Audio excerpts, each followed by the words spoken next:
గతంలో ఎన్నడూ లేని విధంగా అటు పార్లమెంటులోనూ ఇటు బయట కేంద్ర ప్రభుత్వానికి ఎదురు దెబ్బలు తగులుతున్నాయి. అందుకు బీజేపీ విధానాలే కారణం అవుతున్నాయని అనుకోవచ్చా?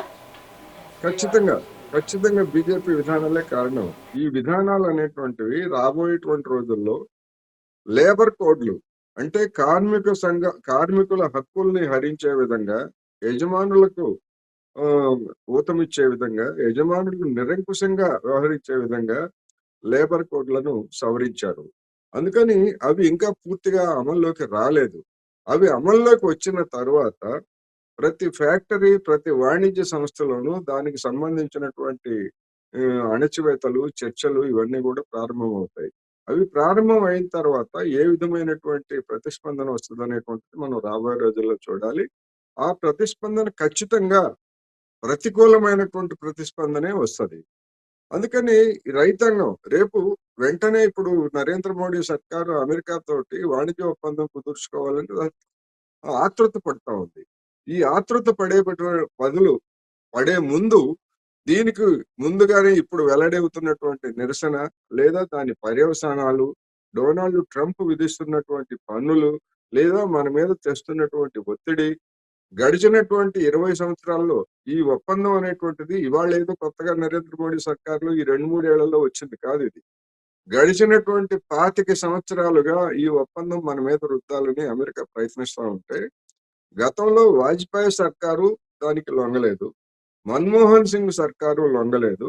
నరేంద్ర మోడీ సర్కారు వరకు కూడా గత ఏడాది వరకు అంటే 2024 ఎన్నికలు జరిగేంత వరకు దాన్ని కదిలించదలుచుకోలేదు. ఎందుకు అంటే అది కోట్లాది మంది రైతులు, పాల రైతులు, వ్యవసాయదారులు, అదేవిధంగా పౌల్ట్రీ పరిశ్రమకు చెందినటువంటి వాళ్ళు కోట్లాది మందిని ప్రభావితం చేసేటువంటి అంశాలు అందులో ఉన్నాయి గనక ఎవ్వరూ దాన్ని ముట్టుకోవడానికి సాహసించలేదు.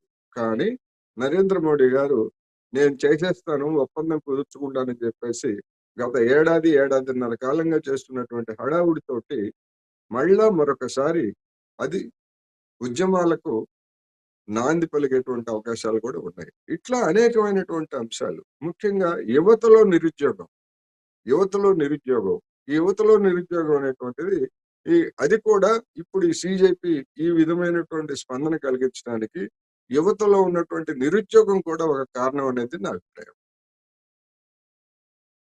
ఇక భవిష్యత్తులో యువత విద్యార్థులు రోడ్డెక్కితే కానీ ప్రభుత్వాలు దిగి రావనే పరిస్థితులు కనిపిస్తున్నాయా? ఆ విధమైనటువంటి సందేశమే ఇచ్చారు నరేంద్ర మోడీ గారు. వస్తే మీరు ఎంతగా వస్తే మీరు ఎంత దారుణమైనటువంటి నిర్బంధకాండ అమ్మాయిల మీద ఏ విధమైనటువంటి నిర్బంధకాండ టార్గెటెడ్ గా, ఎందుకంటే అమ్మాయిల్ని బెదిరించడానికి వాళ్ళ యొక్క ప్రైవేట్ పార్ట్స్ ని ఎంపిక చేసుకొని కొట్టారు అంటే ఇంతకంటే దుర్మార్గమైనటువంటిది గతంలో ఎప్పుడు కూడా లేదు. విద్యార్థులు అమ్మాయిలైనా అబ్బాయిలైనా లాఠీ చార్జీకి గురవుతారు. కానీ టార్గెట్ గా అంటే ఎందుకు అంటే అమ్మాయిలు కనుక వచ్చేట్లయితే ఈ విధమైనటువంటి అవమానాలు పాలు కావాల్సి వస్తుంది అని బెదిరించేందుకు, భయపెట్టేందుకు దుర్మార్గమైనటువంటి పద్ధతుల్లో లాఠీ చార్జీలు ఇవన్నీ కూడా చేశారు. అయినా కానీ మీరు ఏమి చేసినా మేము వెనక్కు తగ్గేది లేదు అనేటువంటిది ఈ ఉద్యమం భయపడేది లేదు అనేటువంటిది, మిమ్మల్ని భయపడతాను తప్ప మేము భయపడేది లేదు అనేటువంటిది ఇప్పుడు రుజువైపోయింది. అయితే పార్లమెంటు జరుగుతున్న తరుణంలో విద్యార్థుల ఉద్యమం తీవ్రమైతే పార్లమెంటులో ప్రవేశపెట్టబోయే ఇప్పుడు కీలకమైన మహిళా రిజర్వేషన్ బిల్లు, డీలిమిటేషన్ బిల్లులకు ఇబ్బందికరంగా మారుతుందనే కేంద్రం ఇలాంటి నిర్ణయం తీసుకుంది అనుకోవచ్చా? ఖచ్చితంగా పోయిన ఏప్రిల్ నెలలో అది చేసినటువంటి ఒక దుస్సాహసం, దానికి బలం లేదని తెలుసు, అవసరమైనటువంటి రాజ్యాంగ సవరణకు అవసరమైనటువంటి సంఖ్యాబలం లేదని తెలుసు, అయినా కానీ అలాంటి పని చేసి అభాస్పాలైంది.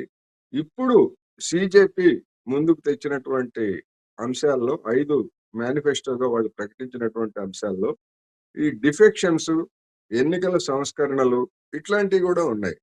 అందువల్ల బలం లేనటువంటి కేంద్ర ప్రభుత్వము తన బలం కోసము ఇతర పార్టీల నుంచి డిఫెక్షన్స్, లేకపోతే భయపెట్టో లేకపోతే ఇంకోటో ప్రలోభ పెట్టో ఇతర పార్టీల నుంచి ఎంపీలను గనక తీసుకొచ్చేట్లయితే అది కూడా మరొకసారి సంచలనాత్మకంగా మారిన ఆశ్చర్యం లేదు. అనేటువంటిది ఈ సందర్భంగా గమనించాలి. అందుకని అటువంటి ప్రయత్నం మానుకుంటుందా? లేకపోతే అదే విధంగా మొండితనంతోటి ముందుకెళ్తుందా అనేటువంటిది ఇప్పుడు కేంద్ర బీజేపీ ముందున్నటువంటి ఒక ప్రధానమైనటువంటి సవాల్. ఆ సవాల్‌ని ఏ విధంగా విషయం ఎదుర్కొంటారనేది కూడా చూసుకున్నట్టయితే చూడాల్సింది. కోటేశ్వరరావు గారు, నిన్నటి విషయం చూసుకున్నట్టయితే నిన్న రాత్రి ఎన్టీఏ అధికారులపై కేంద్రం వేటు వేసింది కదా. ఇలాంటి నిర్ణయం మరి నీట్ పేపర్ లీక్ అయిన వెంటనే చేసుంటే ధర్మేంద్ర ప్రధాన్ రాజీనామా దాకా వచ్చి ఉండేదా అసలు? అందుకనే కదా స్వయంకృతం. నేను మొదటి నుంచి చెప్తున్నా. ఈ కేంద్ర ప్రభుత్వము చేసుకున్నటువంటి స్వయంకృతం. సెన్సిటివిటీని, దీనిలో ఉన్నటువంటి సున్నితత్వాన్ని, లేదా యువతీ యువకుల్లో ఉన్నటువంటి మనోభావాల్ని వాళ్ళు చెప్తారు కదా బీజేపీ వాళ్ళు, మాకు మనోభావాలు ఉంటాయి, మనోభావాలు దెబ్బతింటాయని. మరి యువతీ యువకులకి లేదా వాళ్ళ తల్లిదండ్రులకి, సమాజానికి కూడా మనోభావాలు ఉంటాయి అనేటువంటిది మనోభావాలు వాళ్ళ సొత్తే అన్నట్టుగా, మిగతా వాళ్ళకి ఎవరికి ఉండకూడదు, ఉండవు అన్నట్టుగా వ్యవహరించారు. దాని పర్యవసానమే ఇది. దాని పర్యవసానమే ఇది. లేకపోయేట్లయితే వాళ్ళకి హ్మ్. దిమ్మ తిరిగే దెబ్బ తగలకపోయేట్లయితే నరేంద్ర మోడీ గారు అటు పార్లమెంట్‌లో మాట్లాడక, మీడియాతో మాట్లాడక, లేకపోతే ఇంకొక విధంగా గాకుండా అర్ధరాత్రి సెల్ఫీ తీసి చెప్పడం ఏంటండి? ఎక్కడన్నా ఇంత సీరియస్ ఆందోళన జరుగుతా ఉంటే, చివరికి పిచ్చివాడు అనుకున్నటువంటి డొనాల్డ్ ట్రంప్ కూడా అలా చేయలేదే. మీడియాతో మాట్లాడాడు తప్ప. ఇలాంటి, ఇలాంటి అపహాస్యపు వ్యవహారాలన్నీ ఎందుకు చేయాల్సొచ్చింది? అవసరం ఏమున్నది ఆ స్థాయిలో ఉన్నటువంటి వ్యక్తికి? రెండోది, ఈ ఉద్యమం యొక్క ఇంకొక ప్రత్యేకత ఏంటంటే, మొత్తం ప్రపంచవ్యాపితంగా ఇది చర్చనీయాంశమైంది.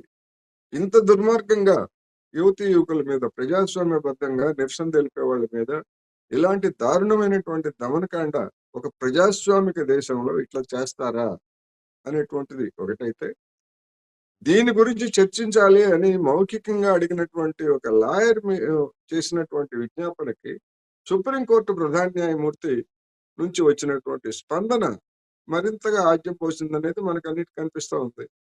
ఇవాళ ఆ సుప్రీంకోర్టు ప్రధాన న్యాయమూర్తి మళ్ళా మాట్లాడుతూ సవరించుకొని, లేదు అది కేసు ఏమి దాఖలు చేయకుండా ఊరికే అడిగాడు. ఊరికే అడిగితే నేను అట్లా అన్నాను అని చెప్పేసి మళ్ళా ఆయనే సంజాయిషించుకోవాల్సి వచ్చింది.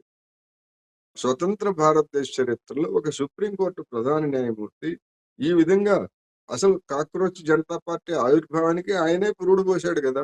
ఆయన చేసినటువంటి వ్యాఖ్యలతోనే కదా మేము బొద్దింకలమే అని వెంటనే వచ్చినటువంటి ఉద్యమం ఇది. అందుకని ఉన్నత న్యాయ వ్యవస్థలోను, ఉన్నత అధికార వ్యవస్థలోను, పోలీసు వ్యవస్థలోను ఈ విధమైనటువంటి లోపాలు బయటపడటం కూడా మన దేశంలో ఇదే మొదటిసారి. అందుకని దీనికి అనేక విధాలుగా ఈ ఆందోళనకు ప్రాధాన్యత ఉన్నది అని కూడా మనం చెప్పుకోవచ్చు.